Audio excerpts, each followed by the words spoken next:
నమస్తే welcome to our channel. Andhra Pradesh మాజీ ముఖ్యమంత్రి వైఎస్ జగన్మోహన్ రెడ్డి కూటమి ప్రభుత్వం అధికారంలోకి వచ్చిన తర్వాత మా పైన అక్రమ కేసులు బనాయిస్తున్నారు. సరే, అక్రమ కేసులు బనాయించినా అరెస్ట్ అవుతాం, 3 నెలలు జైల్లో ఉండండి అంటూ వారి నేతలకు కార్యకర్తలకు పిలుపునిచ్చిన సంగతి తెలిసిందే. కానీ ఏదైనా అభియోగాలు రాగానే వారి నేతలు వైసీపీ మంత్రులుగా పనిచేసినటువంటి వాళ్ళు, ఎమ్మెల్యేలుగా పనిచేసినటువంటి వాళ్ళు విదేశాలకి పారిపోయే ప్రయత్నం చేయడాన్ని ఏ విధంగా చూడాలి? మరి చెవిరెడ్డి భాస్కర్ రెడ్డి అధికారంలో ఉన్నప్పుడు ఏ విధంగా ఆయన ప్రవర్తించారో అందరికీ తెలిసిన విషయమే. మరి ఇప్పుడు లిక్కర్ స్కామ్ లో ఆయన పాత్ర ఉంది అని న్యూస్ రాగానే కొలంబోకి వెళ్లే ప్రయత్నం చేయడాన్ని ఏ విధంగా చూడాలి? ఇవన్నీ కూడా తెలుసుకునే ప్రయత్నం చేద్దాం. దీన్ని విశ్లేషించడానికి మనతో పాటుగా ఉన్నారు సోషల్ యాక్టివిస్ట్ శ్రీలీల గారు. నమస్తే మేడం. నమస్తే అమ్మా. జగన్మోహన్ రెడ్డి వాళ్ళ కార్యకర్తలకి, ఎమ్మెల్యేలకి, నేతలకు అందరికీ చెప్పింది ఏంటంటే, ఓకే అక్రమ కేసులు పెడతారు, పెట్టించుకోండి, జైలుకి వెళ్ళండి, దేనికి భయపడకండి, ఒక 3 నెలలు ఉంటాం మా అంటే అని చెప్పి పిలుపునిచ్చారు మేడం. కానీ ఇక్కడ పరిస్థితి చూసుకున్నట్లయితే మనం గతంలో కాకాని గోవర్ధన్ రెడ్డిని చూసాం. ఆయన పైన అభియోగం రాగానే, ఆయన పైన కేసు ఉందని తెలియగానే, నిందితుడుగా ఉన్నాడని తెలియగానే పరారే. అసలు ఎక్కడున్నారో కూడా తెలియదు. మళ్ళీ పోస్టులు పెట్టేవారు, నేను హైదరాబాద్ లోనే ఉన్నాను, ఉగాది చేసుకుంటున్నాను. ఇప్పుడు చెవిరెడ్డి భాస్కర్ రెడ్డి కూడా అంతే. లిక్కర్ స్కామ్ లో ఆయన పాత్ర ఉంది అని చెప్పి న్యూస్ బయటకు రాగానే బెంగళూరు నుంచి అటు కొలంబో వెళ్లే ప్రయత్నం చేయగా బెంగళూరు ఎయిర్పోర్ట్ లో పోలీసులు అదుపులో తీసుకున్నారు. ఇటువంటి ఎస్కేప్లకి ప్రయత్నం చేయడాన్ని ఏ విధంగా చూడాలంటారు? అంటే వైఎస్ఆర్సీపీ పార్టీ దానికి వెన్నతో పెట్టిన విద్య 100 సార్లు అక్కడ జరగని దాన్ని జరిగింది జరిగింది జరిగింది జరిగింది. అంటే ఇప్పుడు చెవిరెడ్డి భాస్కర్ రెడ్డి ఇతని విషయంలో చూసుకుంటే మొన్న 24 ఎలక్షన్ అప్పుడు ఏ విధంగా రెచ్చిపోయారు ఇతని కొడుకు మోహిత్ రెడ్డి కానీ, ఇతను కానీ. మరి వీళ్ళు చేసిన దౌర్జన్యాలు, మరి కత్తులతోటి, అక్కడ రాడ్డులతోటి దాడులు. ఎందుకు వీళ్ళు ఇలా ప్రవర్తిస్తున్నారు? సరే, మీరు దాడి చేశారు, అక్కడ ప్రత్యర్థులు ఇద్దరి మధ్య కూడా గొడవలు జరిగినాయి, అయిపోయింది. తర్వాత ఏమి నిజాలు బయటకు వచ్చినాయి? ఇతని నుంచి ల్యాండ్ కబ్జాలు చేశాడని, మరి అదేవిధంగా లిక్కర్ స్కామ్లో ఉన్నాడని. మరి ఇలా ఒకటి కాదు, అంటే ప్రతి ఒక్కరు వైఎస్ఆర్సీపీ పార్టీలో 2019 నుంచి 24 వరకు వాళ్ళు అధికారం కొనసాగించిన తర్వాత ప్రతి ఒక్కరు ఎమ్మెల్యేలు, ఎంపీలు అందరూ కూడా స్కాముల్లో ఉన్నారు. అంటే వాళ్ళ ధ్యేయం ఏంటంటే అప్పుడు రాష్ట్రాన్ని ఎలా అభివృద్ధి వైపు నడిపిద్దామని కాదు, వాళ్ళు ఏ విధంగా ప్రజల నుంచి మేము దోచుకోవాలి, మేము ఏ విధంగా లాక్కోవాలి, ఎలా మేము దాచుకోవాలి, తప్పించుకోవడానికి ఎలాంటి, ఇప్పుడు మీరు అన్నట్లుగా ఎస్కేప్ అవ్వాలంటే ఎక్కడా కూడా దొరకకూడదు. మరి జగన్మోహన్ రెడ్డి గారు పదే పదే మీడియా మీటింగ్లకు వచ్చినప్పుడు ఆయన చెప్తుంది అదే కదా. అంటే ఎక్కడన్నా సంతకాలు ఉన్నాయా, ఎక్కడన్నా పాపం, అయ్యో వాళ్ళు చాలా అబ్బా సౌమ్యుడు అని చెప్పి మాట్లాడతాడు. మరి ఆ సౌమ్యుడు ఇప్పుడు ఏం చేస్తున్నాడు?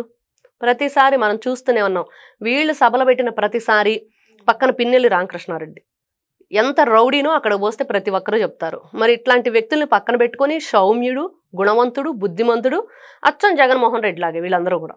ఇంకా దాన్ని బట్టి ప్రతి ఒక్కరూ అర్థం చేసుకోవాలి, అచ్చం జగన్మోహన్ రెడ్డిలానే వాళ్ళందరూ కూడా ఉంటారంటే మనం ఈ రోజున అర్థం చేసుకోవచ్చు.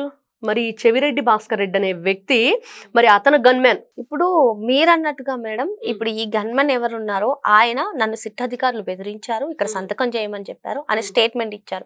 కట్ చేస్తే చెవిరెడ్డి పరారికి ప్లాన్. ఏ విధంగా చూడాలంటారు? అంటే ఇక్కడ గన్మన్ ఏదో సంచలన విషయం సిట్ అధికారులకు చెప్పారు, ఇంకా నా పాత్ర వరకు కూడా వస్తుంది, నా వరకు కూడా వస్తుంది అని అనుకుని పరారికి ప్లాన్ చేశారంటారా? ఏమంటారు మీరు? ఇక్కడ వీళ్ళు చాలా గేమ్స్ ఆడుతున్నారు, చాలా అంటే చాలా, ఎన్ని రకాలుగా అంటే మనం చూస్తాం. దొంగలు దొరికిన తర్వాత ఏం చేస్తారు? నేను ఇది కొట్టేయడానికి వచ్చాను, అది కొట్టేయడానికి అది చెప్పరు. అదిగో వాడే కొట్టేయడానికి వచ్చాడు, నేను కాదని ఒకరి వైపు ఒకరు వేళ్ళు చూపించుకుంటూ ఉన్నారు. కానీ ఇక్కడ ఎవరైతే ఇతని గన్మెన్ ఉన్నాడో, మరి అతను చేసింది ఏంటంటే, విచారణకు వెళితే నన్ను కావాలని బెదిరించి నా మీద దాడికి పాల్పడినంత పని చేసి ఒప్పుకోండి అని చెప్పి సంతకాలు పెట్టమన్నారు, నేను ఒంటరిగా విచారణకు వెళ్ళనని. సాక్ష్యాధారాలు ఏంటి? మిమ్మల్ని అలా చేశారని. మీరు విచారణ పిలిచినప్పుడు వాళ్ళకి సహాయం అందించకపోయినప్పుడు కొంచెం గట్టిగా మాట్లాడినా చేసినా మీరు దాన్ని ఏ విధంగా తీసుకెళ్ళాలి? అంటే ఇక్కడ చెవిరెడ్డి భాస్కర్ రెడ్డి మీరు అంటున్నట్లుగా నిజంగానే అక్కడ వాళ్ళ గన్మెన్ నిజాలు చెప్పేసి ఉంటాడు అని అనుమానం. ఎందుకంటే వీళ్ళకి ప్రాణ భయం ఉంది. బయటకు వచ్చిన తర్వాత ఎక్కడా కూడా మేము అక్కడ ఒప్పుకున్నాం అని చెప్పే అది లేదు అక్కడ. ఎందుకంటే ఎవరైతే ఇతను రాజ్ రెడ్డి విషయంలో మనం చూసాం, అతను విచారణలో చెప్పేశాడు, ఇదే నాకు చివరి రోజు అవుతుంది బిగ్ బాస్ పేరు చెప్తే అని. ఈ రోజున వాళ్ళకి బిగ్ బాస్ జగన్మోహన్ రెడ్డి అని ప్రజల్లోంచి వస్తున్న మాట మనం ఎలా చెప్పుకుంటున్నామో, అదేవిధంగా ఈ రోజున చెవిరెడ్డి భాస్కర్ రెడ్డి గన్మెన్ మరి ఆయన దగ్గర ఎవరి దగ్గర వర్క్ చేస్తున్నాడో అతనే అతనికి బాస్. మరి అతని ద్వారా అతనికి ఏ హాని ఉందంటే మనం చూసాం వాళ్ళు ఏ విధంగా ఆ బరిసలతోటి, గొడ్డలతోటి, కత్తులతోటి, రాడ్లతోటి ఏ విధంగా దాడికి పాల్పడ్డారు, పులివర్తి నాని గారి మీద ఏ విధంగా వాళ్ళ ఒక ఫైర్ యాక్సిడెంట్ కూడా ఏదో జరిగింది ఆ రోజున, వాళ్ళ భార్య మీద ఏ విధంగా వాళ్ళు నోటికి వచ్చినట్లుగా ఇష్టానుసారంగా, అంటే చెవిరెడ్డి భాస్కర్ రెడ్డి కొడుకు కూడా ఏ విధంగా మాట్లాడాడని మోహిత్ రెడ్డి. మరి ఇవన్నీ చూస్తూ ఉంటే వీళ్ళు ఏదైతే చేయాలనుకున్నది పరాకాష్ఠకు చేరింది. ఇంత నీచాతి నీచమైన దిగజారుడు రాజకీయాలు, ఇంకా మన పోలీసుల మీద ఏ విధంగా దౌర్జన్యంగా అతను అరుస్తున్నాడు, ఏ విధంగా అంటే వీళ్ళంతా కూడా మేకపోతు గాంభీర్యం ప్రదర్శిస్తున్నారు. అది క్లియర్గా అర్థమైపోతుంది. మాట్లాడితే రెడ్ బుక్ దాన్ని ఒకటి అడ్డం పెట్టుకుంటున్నారు. రెడ్ బుక్ ఏం చేస్తుంది, ప్రజల్లో ధైర్యాన్ని కలిగిస్తుంది, ప్రశ్నించే తత్వాన్ని తీసుకొస్తుంది, నేను విన్నాను అనే భరోసాని ఇస్తుంది. కేవలం అది లోకేష్ గారు దానికోసమే పెట్టారు. ఖచ్చితంగా ఈ రోజున ప్రజలు జరుగుతున్నవన్నీ కూడా చూస్తూ ఉన్నారు. చూసి 2019 నుంచి 24 వరకు చూశారు ఏం జరిగిందో. మరి ఈ రోజున 24 ఎలక్షన్ తర్వాత ఇప్పటి వరకు 1 ఇయర్ కూటమి పరిపాలన ఎలా ఉందంటే 100% సక్సెస్ఫుల్ 1 ఇయర్ కూడా. ఎందుకంటే అంతకుముందు చెప్పుకున్నాం, వీళ్ళు ఏదైతే బొత్స సత్యనారాయణ శ్మశానం అని అన్నాడో నిజంగానే శ్మశానం చేసి వెళ్ళారు రాష్ట్రాన్ని. మరి ఈ రోజున పునర్నిర్మాణం కాదు, పునాదుల నుంచి నిర్మాణం చేసుకోవాల్సిన పరిస్థితి ఏర్పడింది అమరావతిలో.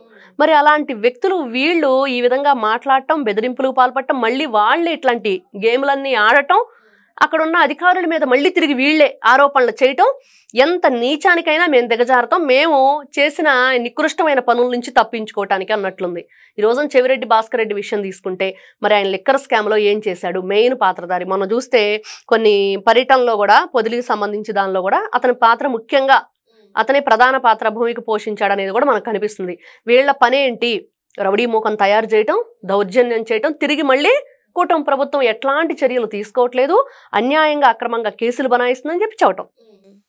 ఇంకా చెవిరెడ్డి భాస్కర్ రెడ్డి ఆధ్వర్యంలోనే ఇటీవల ఒక మీటింగ్ అయింది. ఆ మీటింగ్ లో అసలు ప్రభుత్వాన్ని ఏ విధంగా విమర్శించాలి, చిన్నదైనా సరే దాన్ని సాగదీసి పెద్దదిగా చూపించాలి, ప్రజల్లో అపోహ కలిగించాలి అంటూ కూడా వార్తలు వచ్చాయి. ఇప్పుడు మరి అటువంటి నిర్ణయాలు తీసుకునేటువంటి చెవిరెడ్డి ఇలా పరారి అవ్వడానికి ప్రయత్నించడాన్ని ఏ విధంగా చూడాలంట? ఇక్కడ మీరు అంటున్నట్లుగా తిరుపతిలో భూమన కరుణాకర్ రెడ్డి ఇంట్లో వీళ్ళంతా కూడా మీటింగ్ పెట్టుకోవటం, సాక్షిలో ఛానల్లో పనిచేసే కొంతమంది ప్రతినిధులు, అక్కడ ఎవరైతే స్క్రిప్ట్ రైటర్స్ వాళ్ళందరూ ఉంటారో మెయిన్ పర్సన్స్, అసలు ఎలా మనం మూవ్ అవ్వాలి, ఏ విధంగా బురద జల్లాలి, ఏ విధంగా విషం జిమ్మాలి, ఏ విధంగా కూటమి ప్రభుత్వాన్ని ప్రజల దృష్టిలో అసలు వీళ్ళు పరిపాలనకు పనికిరారనే విధంగా దిగజార్చాలి, ఇదే వాళ్ళది ఇంకా రెండో ఆలోచన లేదు. ఆ మీటింగ్ లో దానికి మెయిన్ ప్రధాన పాత్ర పోషించింది చెవిరెడ్డి భాస్కర్ రెడ్డి.